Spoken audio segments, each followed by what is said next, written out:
Line's good. Never on! Whoa. Hard! Release! Come on, Brent. Line's good. Got real close. The hair high, right? Try and hit 2/3. Have they saved it for her? Yes, they have.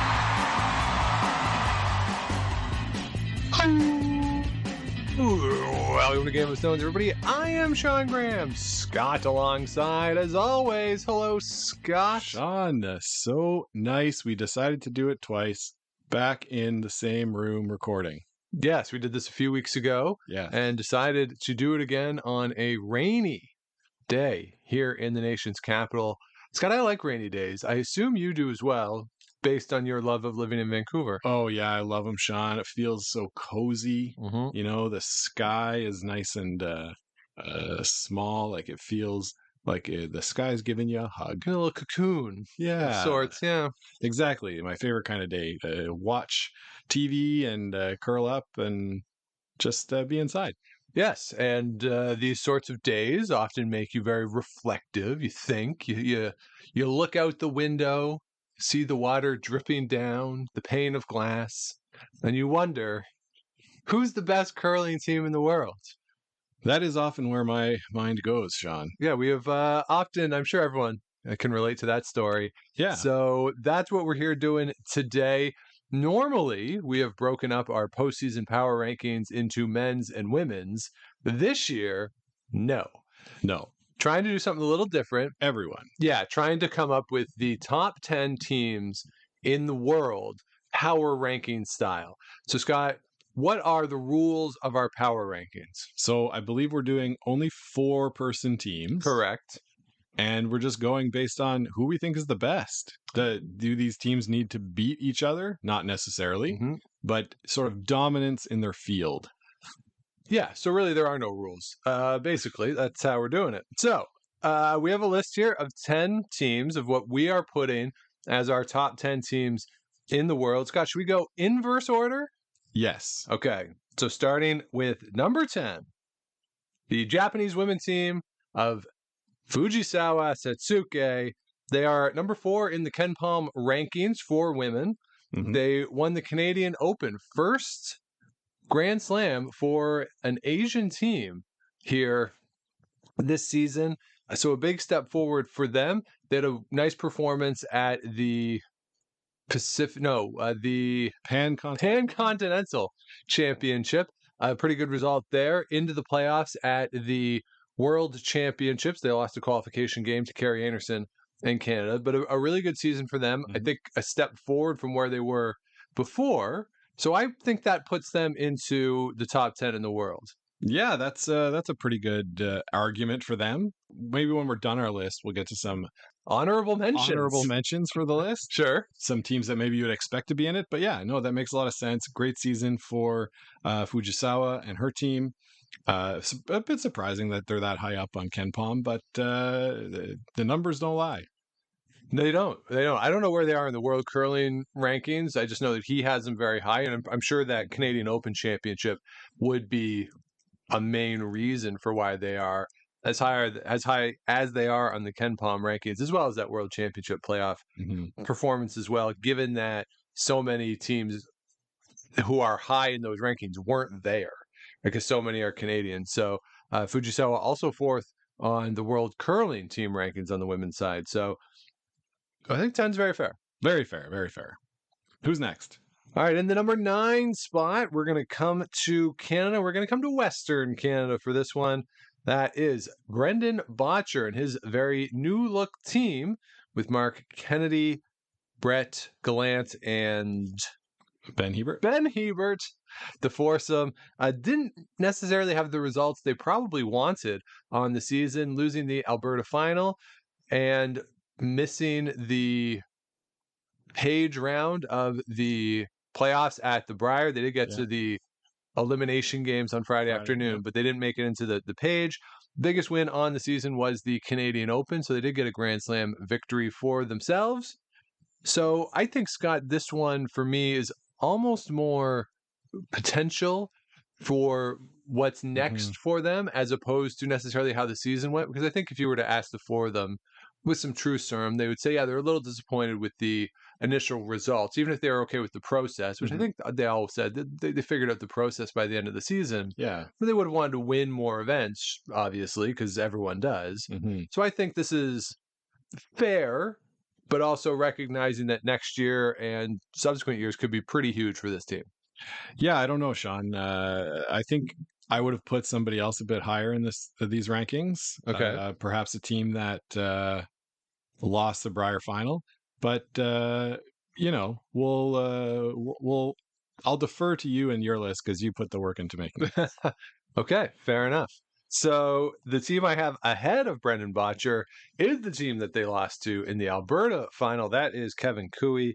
He just won the Players' Championship as we record this. We should note we are recording this and not taking into account the Champions Cup, because if the people who own it don't think the Champions Cup's worthwhile keeping, then I'm not going to include it into our rankings. Also, it's May, and my rule is anything before Thanksgiving, kind of a warm up, even if you're playing for a lot of money. Hmm. Anything after May 1st is just for fun. Yeah, it's just for fun spiels. Just now, for fun. right? Doesn't really matter. So, I'm not going to take that too seriously. I haven't, and there's always a lot of like spares at that event. It's never full teams. Yeah. It's always weird. The Champions Cup, RIP. So I have Kevin Cooey. That Players' Champion was very much a Cooey shot to Mhm. win. I don't think we talked about his shot to win No, that we Players' Championship, kind of coming off one. It was Glenn Howard-esque, that '09 Howard shot, Yeah, yeah. kind of like that, with tighter angles a bit, Okay. but a really fun shot for him. That was his lone Grand Slam of the season. Disappointing for them that they also lost in the qualification round at the Brier, did not make it into the Page part of that event, but overall, I think a pretty successful season for them. Well, Sean, I don't know how you can have this team in the top 10 of the power rankings when they're changing one of their players already, right? Sure, but not one of the two most important players on the team.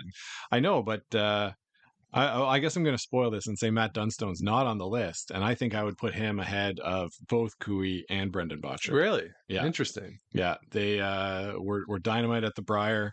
They were. Lost out in that final. Yep. They did well in the Grand Slam series as well this year. They didn't win. These guys won. They didn't win, no, but they're also ranked higher in the world rankings and the Ken Pom rankings. So that's my nit to pick. All right. Fair enough. Fair enough. We will debate that Sure. as we go. But let's move on to the team that I have seventh in the world. That is Rachel Homan and the new look team there with Tracy Fleury calling the game, throwing the third stones. Rachel Homan sweeping, which still looks weird, I have to say, even after a season of it. Just you look up and like, who's that sweeping? You're like, well, why is she wearing her T-shirt? Because she never wore just a T-shirt. She's a before. jacket wearer. Yeah. Yeah. So a bit weird, but And I don't know if I'll ever get used to that. no. Skip stand. Yeah. That's what they do. But they had an okay season again, probably a bit down for them on what the expectations might have been. They did win the Tour Challenge, the Tier 1 version, obviously. But other than that, no major victories. They did win Ontario, depending on how you want to categorize that. Mhm. Pretty good run at the Scotties, but again, a little disappointing. I think the chatter around them was way more negative than their season was. Big time, yeah. There were moments where the communication, the one example that I continue to come back to is they called the timeout and Rachel's getting into the hack and you hear one of the front end, I can't remember if it was Sarah or Emma, say, "What are we throwing?" Which that's the sort of stuff that isn't great, right? After a timeout. After a timeout, that not everyone's on the same page of what we're throwing, but those are little things that they can figure out moving forward. So again, part of this is pedigree for the four players. Also, they did win a Grand Slam and had an okay run through the Scotties. So Sure. I think this is a good, fair spot for them. Fair spot. Yeah, I still might put Dunstone ahead of them, but yeah, they're a good team and Jeez. one of the best in Canada for You sure. just want Matt Dunstone to be number one, eh? Well, I didn't say that, but no, I think this would be the spot for him. 7. Okay. All right. So you're kicking off Fujisawa. No, I'm kicking off Brendan Botcher. I'm keeping Okay. Fujisawa. All right. Well, let's move up a spot and let's go to the 4-time defending Scottish champion. I have Carrie Anerson in the number 6 spot here in the world. Back-to-back bronze medals at the World Championship. She did win the Masters Championship as well this season. So, again, for as disappointing as the end of season might have been, and by end of season, I mean the semifinal at the Women's World Championship to Norway. Otherwise, I think really successful season for them. And I don't think anyone can get to the point, at least in Canada, and maybe not even around the world, where it's like, well, if you don't win the World Championship, the season's a disappointment. See Giannis Antetokounmpo. Yes. But for these players, I think that's probably where their mind is like, let's win the World Championship. But if you take the season as a total, if you just sit down here in the spring and say, here was your season, that's a pretty impressive run. Oh, definitely an impressive run. Number 1 in the world team rankings. They won a bunch of events, like you say. On Ken Palm's rankings, they are number 2 behind a team we've yet to talk about. So yeah, I think I might put these ladies one spot ahead in your rankings, and one of the teams we talk about when we get there, they're the ones that I would knock down a peg. Okay. But amazing season, and you can't argue with 4 national championships in Canada in a row. You really can't. So you really can't. Again, one of the weirdest stats though in curling, I think, is that Shannon Burchard has won 5 Scotties and played in 3 World Championships. It's still one of the weirdest stats. Yeah, I think in curling, and not won a World Championship. Yeah, very strange. Mm-hmm. Although, I guess because we're saying she didn't play in North Bay because they won. Jennifer Jones won, but yeah, she didn't play as a full-time player. I think she got into probably a couple games there. Yeah, they did take her as their 5th, which was nice considering she got helped them win Canada. Yeah. All right, so let's move up a spot to the 5 hole here for Brad Gushue, the 2-time defending world silver medalist. Did win, of course, the bronze medal at the Olympics last year. This season won his 4th Brier Championship, his 2nd in a row. Also won the National on the Grand Slam circuit this year. So I think a very good season for Brad Gushue. And I don't think you could move him down, but maybe you could even move him up. I don't know. Yeah, no, I'm not moving Brad Gushue down, Sean. That's for sure. Their team didn't seem to miss a beat, replacing Brett Gallant with EJ Harnden. As you said, it's their 4th Canadian championship in 5 years. Yeah, pretty impressive, especially considering the pedigree of teams that they play against in Canada. At the World Championship, it's a bit of a weaker field compared to the women's game, I would say. But still, having those medals, silver medals in your pocket, nothing to sneeze at. This team's strong, and I think they are worthy of their spot in our top 10 power rankings. All right, well, let's move then to number 4, probably a team that you think might be lower, should be lower, but I'm going here on pedigree with Nicholas Edin and his team. A down season for them, in part because Nicholas Edin was hurt early in the season. They did win the Tour Challenge without him, at least in the semifinal and the final, without Nicholas Edin. But through the rest of the season, not great. They had a pretty good week at the Worlds until Friday, and then it kind of fell apart for them, losing to Brad Gushue 2 games in a row. At a couple of the slams, not as crisp as we've seen, not as good during the Euros either. A bit of a down week for them at the Euros, as it was for Anna Hasselberg too. So Sweden kind of had a bad Euro run compared to what we'd be used to for them. So yeah, it's a bit down, but what I'm going here, Scott, is that he had won 4 straight Worlds. Yeah. And the gold medal. Oscar Eriksson, medalist at the mixed doubles discipline, just top to bottom. It's a really great team. So I'm going to forgive a slightly down year for them and still put them as one of the top 5 teams in the world. Okay, well, I get it for sure. I would move them down below Gushue and below Anerson for now, right? This is the power rankings based on what we've seen most recently. And I guess we're going to look pretty stupid if he wins the next Bonspiel, but it doesn't really count, right? So no, it's a pretend spiel. And yeah, I mean, the first year of the quad, this is the year that you don't mind being, number 7 in the power rankings instead of number 5 or number Yeah. 4. So, no real slight, but a small quibble on placement. Okay.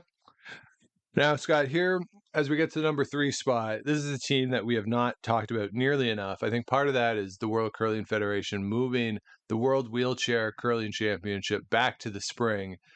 When it was in the fall, I kind of really liked it in the fall. I don't know how the players felt about it, but I loved it in the fall. It felt like it had its moment there.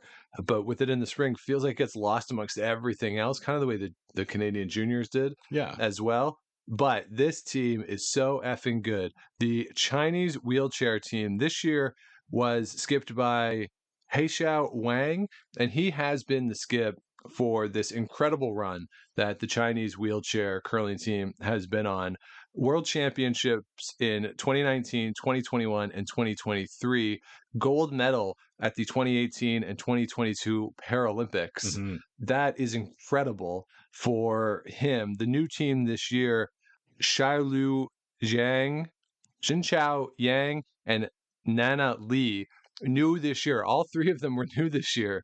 So the stalwart of this team is very much Wang, and he is just a dominant force in wheelchair curling. And the fact is that when he shows up to stuff, he just wins it. Yeah, we talked a couple of weeks ago, Sean, about Sherry Anderson and how it's her world and we're living in it. Yeah. Maybe we should be talking about this team. Mm-hmm.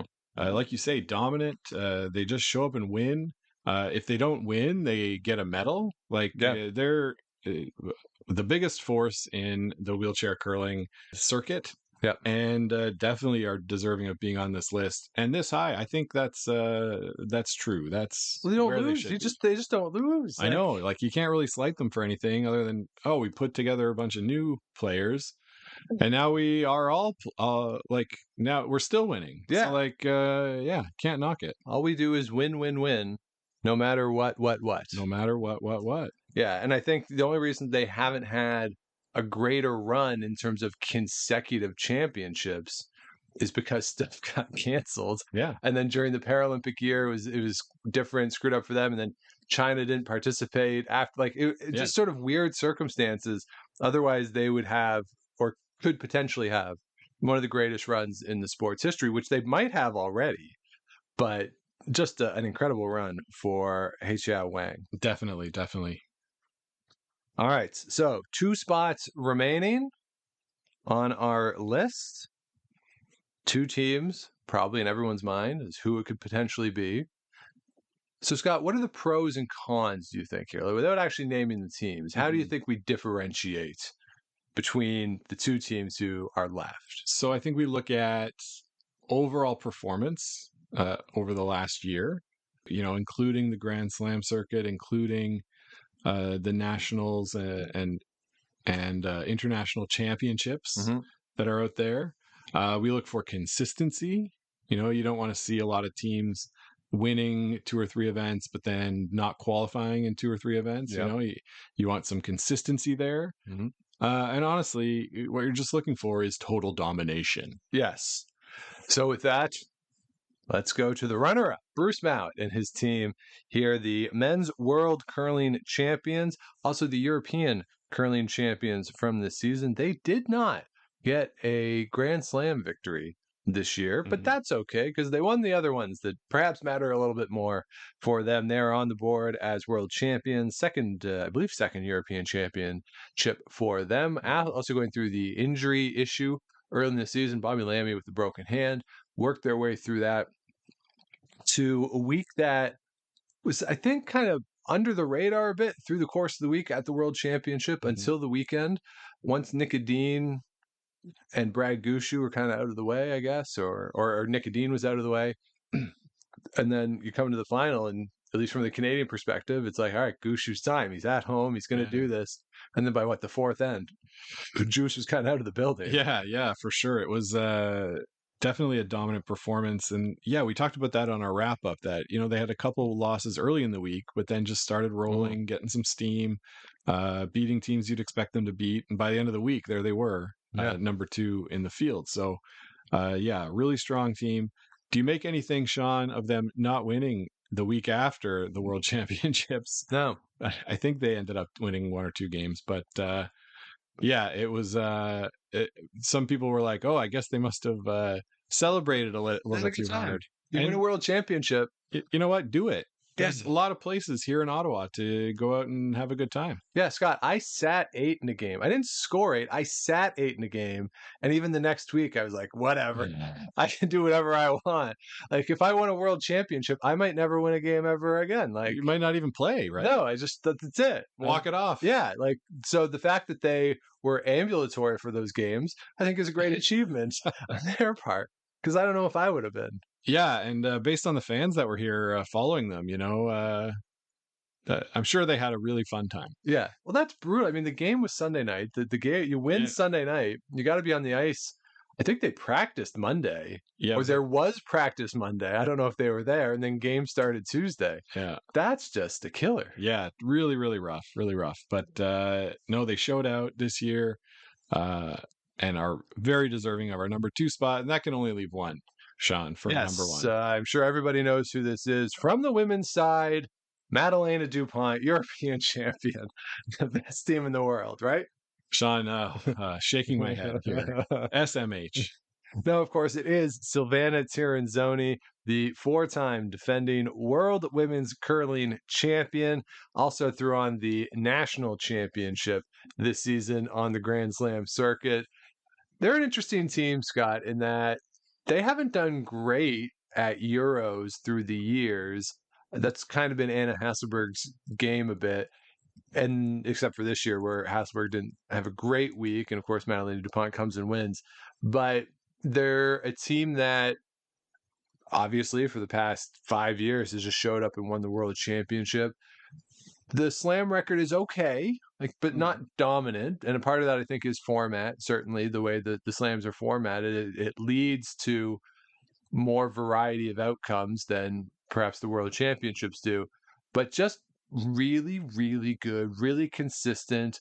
And I mean, Swiss women's curling now for over a decade has really been the dominant force in the world. But I really like the pairing of Tiranzoni, Alina Pats, just such different personalities on the ice, where you have the great intensity of Tiranzoni and the calmness of Pats. They just really just work well in a yin yang type of a way that just over the course of 10 days at a world championship, just clearly they found the secret sauce. Yeah. The cream rises to the top, and they're definitely the cream of the field. Sean, I'm looking at their page right now in Curling Zone. They've played 94 games this year. They've won 76. That is an 800 winning percentage. Pretty good. You win 80% of your games, no matter what, you're at the top of this list. That is insane. Won the Worlds, the Boost, as you said. Second at the Players' Championship, the Dominion Securities Western Showdown, the Euros, the Bernese Ladies Cup, Stucel's Toronto Tankard, and Summer Series. All finishing first place. That's, that's a lot. Yeah. Well done. Summer Series, though. This team is unstoppable, right? And we saw at the Worlds, everybody else had 4 losses. Everybody else was. It was clear that everybody else was playing for second place. Yeah. It was just. What are we doing here, man? Yeah, they lapped the field twice. Yeah, so good. Yeah, and nobody else could be at the top of the team power rankings than this team, Tiranzoni. So there you have it, our 10 best teams, or our power rankings of the 10 top teams in the 4-person game across all 3 disciplines of 4-player curling. Scott, you mentioned the honorable mention of Matt Dunstone. Was there anybody else who you think is worthy of an honorable mention? Well, Sean, I think that if we don't mention Anna Hasselberg, people will be like, what about Anna Hasselberg? Just because they're so good. Yeah, absolutely. Down year for them. No for question. Sure. Yep. 2 of their players imminently giving birth, I believe. Yeah, so more important things than curling, and for sure. I assume they don't care about our power rankings. and for the first year of the quad, of course, this is going to be the time that you can take the foot off the gas a bit. Yep. But looking at the world rankings, Isabella Rana is above them. Well, she won the Players' Championship, of course, so that gives her a pretty big boost there. That was a really big win for her and her squad. Big time, yeah. As you look forward into Swedish curling, is there a point at which Isabella Arana is a legit competitor for World Championship Olympic spot in a couple years? Maybe. But again, it was a down year for Tirinzoni, I think, across the board. Just not, or excuse me, not Tirinzoni. Had a great year for Tirinzoni. A down year for Hasselberg, excuse me, compared to the standard that they have set.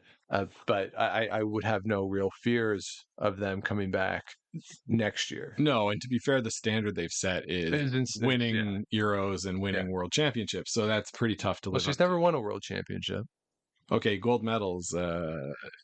All of the winning, like she wins slams. She's won the Olympics. The World Championship is what she's missing, and that's why, spoiler, next year one of my bold predictions is going to be Anna Hasselberg wins a world champion. I'm going to keep doing it until she wins one. Or maybe they want me to stop doing it because maybe that's like the jinx of it. That's getting into their heads. Yeah. Putting too much pressure on them. Look out. The only other team that I think we could give an honorable mention to for how they performed this year is the Italian team Retornez. Yeah. Played really, really well early in the year. They did win a Grand Slam event. I believe it was the Masters. The one in January. The Players' Championship?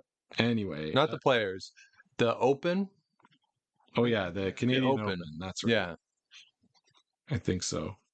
Anyway, no, they won the Masters. They got third in the Open. Okay. And third in the Players' Championship. So, great year for them. They finished third. There's no playoff. There's no bronze medal game. I don't know. It says 3. Like tied for third with the other semifinal loser? It says 3, man. I don't know.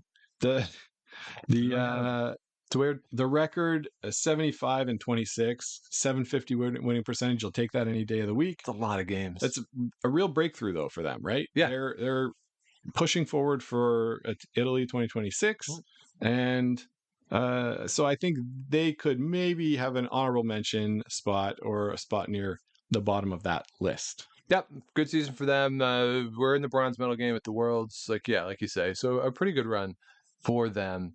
And obviously you have Mosaner there as a gold medalist at the Olympics. Return has all that experience and a lot of funding and support coming from Italy and the Italian curling and Olympic Federation. So good things on the horizon for them, you would think, and with Constantini and her team as well. So there's just a lot of good teams out there, Scott. A lot of good teams. I think we've, zoned in on the top. Yeah. But let us know. Hey, is there anybody we missed that should be in this top 10 that we didn't talk about? Yeah. Are there any grievous errors here? Teams that should be in our top 10 power rankings across the spectrum of 4-person curling around the world? You can let us know once you subscribe, comment, like, all the stuff that helps other people find the show, keeps us growing. You can also head on over to GameOfStonesPod.com. All of our past episodes are there, plus the link to the merch. If you want to reach out, let us know what we missed out. GameOfStonesPodcast@gmail.com. Twitter and Instagram is @GameOfStonesPod. Game of Stones Podcast on Facebook. A lot of fun stuff coming up this summer, Scott. This is really putting us now into the summer season, which is kind of my favorite time in terms of making shows. Yeah. Because we get to come up with fun, usually weird ideas. We have one super weird idea that I'm very excited for. Some other ones that are less weird, but a lot of fun. Okay. So should be a fun summer of content. So do subscribe and follow along with everything we got going on. But Scott, this is the long weekend coming up here in Canada. What's your favorite long weekend activity? Usually getting out of town, but my favorite long weekend activity that we've done together is going down to New Hampshire to watch minor league baseball, Sean. I remember we went when Vladdy was there with Bo in that 2018 season, I believe. And Vlad called his shot to walk off game 1 of a doubleheader. He did. And it was just outstanding. And now we see him hitting bombs in the big leagues, and it's just great. So I like doing that. How about you? Yeah, minor league baseball is great on a long weekend, no question about it. I love a good patio. Yeah. Especially a high table on a patio. I'm a sucker for those. So definitely in on that. Usually here in Ottawa too, you get fireworks on a lot of long weekends. Yeah. Don't mind a good fireworks show. I don't want to be like right in the fireworks. I want to be far away Mhm. and be like, oh, fireworks are happening, as opposed to watching fireworks, if I can make that distinction. Yeah, I totally understand that. Like the happenstance fireworks, Way better. way better than Yeah. planning to go watch them. Because you plan to watch them, you're inevitably going to be disappointed. Mm-hmm. But if you just stumble upon some fireworks Right. going on, hey, it's a fun bonus to your night. Yes, and if you're using fireworks out there at home, please be safe. They are nothing to be trifled with. No doubt. And I'm not messing around with those fireworks. No thank you. No. So yeah, everyone out there, if you're in Canada, have a wonderful long weekend. If you're in the US, have a wonderful long weekend next weekend. But we will talk to you before then. And until we do, keep those brooms on the ice and don't dump that intern. Make the final.